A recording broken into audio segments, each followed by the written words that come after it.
नमस्कार दोस्तों, एग्जाम सारथी YouTube channel में आप सभी का स्वागत है। दोस्तों, इस वीडियो में हम एसएससी सीजीएल टीयर 1 2022 के लिए एक्सपेक्टेड कट ऑफ का एनालिसिस करने वाले हैं। जैसा कि आप सभी को मालूम ही है, आज शाम 5 बजे की जो लास्ट शिफ्ट थी, उसके साथ ही एसएससी सीजीएल टीयर 1 2022 की सारी शिफ्ट्स का एग्ज़ाम कंप्लीट हो चुका है। तो सभी शिफ्ट्स का एग्ज़ाम होने के बाद जो फीडबैक स्टूडेंट से मिला है, जो हमारे एक्सपर्ट्स व्यू हैं, उसके आधार पर हमने ये एक्सपेक्टेड कट ऑफ मार्क्स तैयार की है। इस कट ऑफ को तैयार करने के लिए जितनी भी शिफ्ट्स का जो डिफ़िकल्टी लेवल है उसका एनालिसिस किया गया है, क्वेश्चंस का हर एक शिफ्ट का एनालिसिस किया गया है, और उसके बाद नॉर्मलाइजेशन के बाद क्या कट ऑफ रह सकती है, नॉर्मलाइजेशन के बगैर क्या सेफ स्कोर है, किन कैंडिडेट्स को मेंस के लिए प्रिपरेशन करनी चाहिए, कितने कैंडिडेट्स आगे नेक्स्ट टीयर के लिए, टीयर सेकंड यानी मेंस के लिए क्वालिफाई होने वाले हैं। तो जानने के लिए वीडियो में आखिर तक बने रहिए। दोस्तों, सबसे पहले हम बात करते हैं कि जो नंबर ऑफ़ वैकेंसीज़ है वो साल दर साल किस तरीके से चेंज हुई है, नंबर ऑफ़ एप्लीकेंट्स कौन से साल में कितने रहे हैं, उनकी अटेंडेंस कितनी रही है, और उसके अलावा जो रिज़ल्ट जारी किया गया टीयर 2 के लिए, तो उसमें नंबर ऑफ़ एप्लीकेंट्स कितने बच्चे एक सीट पर, कितना कंपटीशन रहा, वो सब कुछ एनालिसिस यहाँ पर हम करेंगे। अगर बात करें जाए प्रीवियस ईयर्स की, तो प्रीवियस ईयर्स में आप देख सकते हैं, सबसे पहले हम बात करेंगे कि जो नंबर ऑफ़ एप्लीकेंट्स थे 2018 में, उसकी जो संख्या है वो थी 26 लाख, 2019 में 22 लाख, 2020 में भी 22 लाख, 2021 में 21 लाख और 2022 में 35 लाख कैंडिडेट्स ने एसएससी सीजीएल के लिए अप्लाई किया है। अब बात करते हैं नंबर ऑफ़ वैकेंसीज़ की, तो 2018 में 11,000 वैकेंसीज़ थी, 2019 में 8,400, 2020 में 7,000, 2021 में 7,600, लेकिन 2020 में आप देख सकते हैं सबसे ज़्यादा 20,000 वैकेंसीज़ है, और इसी के आधार पर हम यहाँ पर ये कट ऑफ बताने जा रहे हैं। ऐसा माना जा रहा है कि एसएससी कुछ वैकेंसीज़ इंक्रीज़ करेगा। एग्जैक्ट नंबर तो नहीं पता है, लेकिन एक नंबर निकल के सामने आ रहा है कि 37,000 वैकेंसीज़ ये हो सकती है, 37,000 के आसपास, यानी डबल के लगभग वैकेंसीज हो सकती है। लेकिन उसके आधार पर क्या कट ऑफ रहेगी वो हम आगे डिस्कस करेंगे। लेकिन फ़िलहाल इस कट ऑफ को एनालिसिस करने के लिए हमने जो ऑफिशियल अब तक की नंबर ऑफ़ पोस्ट हैं 20,814, इसी के अकॉर्डिंग कट ऑफ का एनालिसिस किया है। अब बात करते हैं कि जो परसेंटेज रहा है कैंडिडेट्स का साल दर साल, अगर बात करें 2018 में, तो मात्र 45% उपस्थिति रही थी, यानी जो 26 लाख कैंडिडेट्स ने फॉर्म फिलअप किया, उनमें से मात्र 45%, यानी कि 10 लाख के आसपास ही कैंडिडेट्स ने एग्ज़ाम दिया। 2019 में बात करें तो ये उपस्थिति और भी कम हो गई, 33%, 2020 में 34%, 2021 में 37%, और इस बार 2022 की अगर बात करें तो 42% उपस्थिति रहने की एक डाटा सामने आ रहा है।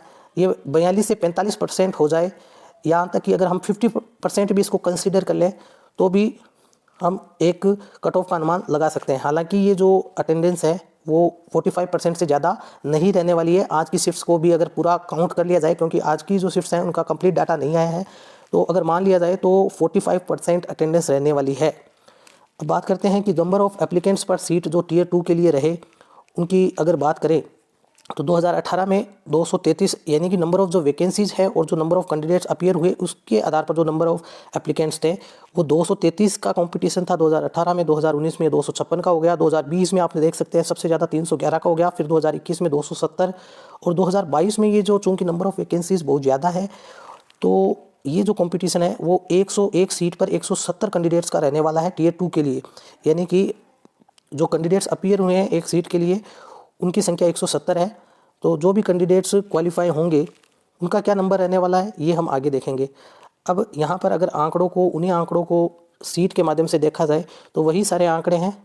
2018 में 45% अटेंडेंस रही थी, 26 लाख कैंडिडेट्स पर 233 कैंडिडेट पर सीट के लिए अपीयर हुए थे। तो अगर बात करें 2022 की तो 20,000 वैकेंसीज़ है, 35 लाख ने फिल किया है फॉर्म, 170 के आसपास टीयर 1 के लिए कैंडिडेट्स अपीयर हुए हैं, 45% के आसपास अटेंडेंस रही है।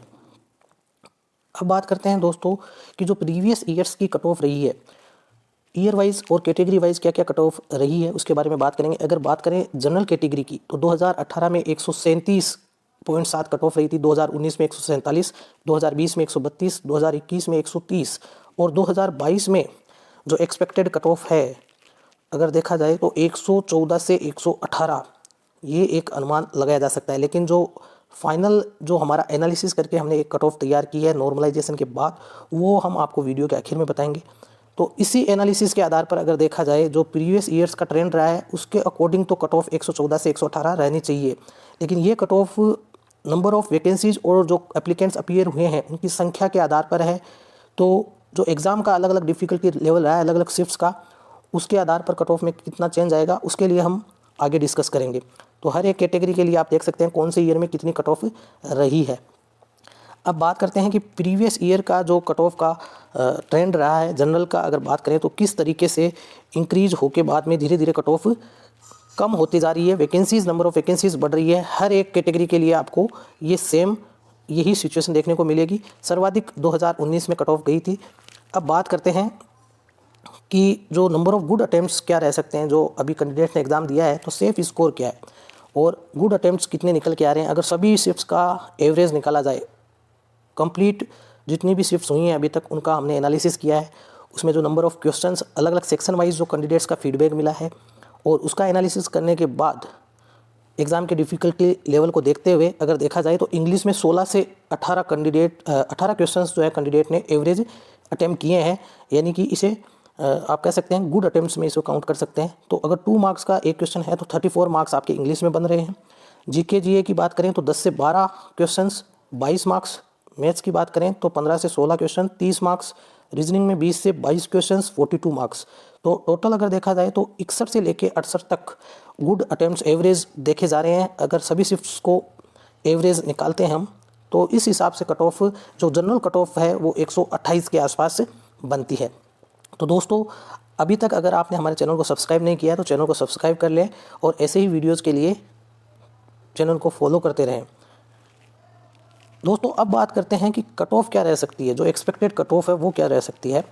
तो दोस्तों अभी तक का जो एनालिसिस हुआ है उसके आधार पर अगर देखा जाए तो आपकी जो जनरल की कट ऑफ है वो 120 मार्क्स, EWS की 110 मार्क्स, OBC की 115 मार्क्स, SC की 90 मार्क्स, ST की 80 मार्क्स और एक्स सर्विसमैन की 50 मार्क्स ±3। दोस्तों ये आपकी अगर कहा जाए कि रो मार्क्स के आधार पर ये कट ऑफ है, यानी कि जो आपने अटेम्प्ट किए हैं, क्योंकि बहुत सारी शिफ्ट्स में एग्ज़ाम हुआ है, अलग अलग शिफ्ट्स का डिफ़िकल्टी लेवल जो है वो थोड़ा बहुत अंतर उसमें रहता है। तो उसके अकॉर्डिंग हम देखें तो नॉर्मलाइजेशन की प्रक्रिया SSC अपनाएगा। तो नॉर्मलाइजेशन के बाद में इस कट ऑफ में कितना चेंज आ सकता है उसकी बात करेंगे।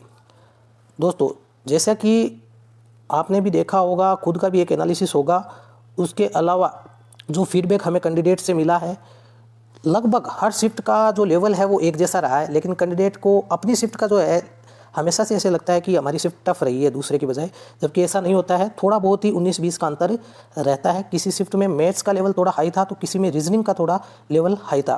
बाकी जो GK GS का लेवल लगभग सभी शिफ्ट में समान ही रहा है। फिर भी SSC के पास जो डेटा पहुँचेगा, अलग अलग शिफ्ट्स के जो वो रिजल्ट निकालेंगे और उसके बाद नॉर्मलाइजेशन का फॉर्मूला अगर लगाएंगे तो उसके बाद कट ऑफ में थोड़ा बहुत इंक्रीज हो सकता है। जैसे कि प्लस माइनस हमने 3 यहाँ पर आपको बताया। तो जनरल कट ऑफ अगर नॉर्मलाइजेशन की बात करें तो 125 से 130 के बीच जा सकती है। इसमें भी आप प्लस माइनस 3 का अंतर लेके चल सकते हैं। EWS की कट ऑफ है वो आपकी 115 से 120 और इसी तरीके से आपकी OBC की कट ऑफ 120 से 125, SC की कट ऑफ 95 to 100 और ST की cut off 85 to 90, ex serviceman की 55 to 60। ये तब है जब नॉर्मलाइजेशन की प्रक्रिया अपनाने के बाद अगर मार्क्स इंक्रीज़ किए जाते हैं तो लगभग 5 से 6 मार्क्स का अंतर इस कट ऑफ में आपको देखने को मिल सकता है और +-3 आप हमेशा करके चलेंगे। तो दोस्तों ये थी SSC CGL 2022 Tier 1 के लिए कट ऑफ का एनालिसिस। ऐसे ही वीडियोस पाने के लिए आप चैनल को सब्सक्राइब कर लें, बेल आइकन को प्रेस कर लें ताकि जो भी न्यू अपडेट आए वो आप तक सबसे पहले पहुँचे।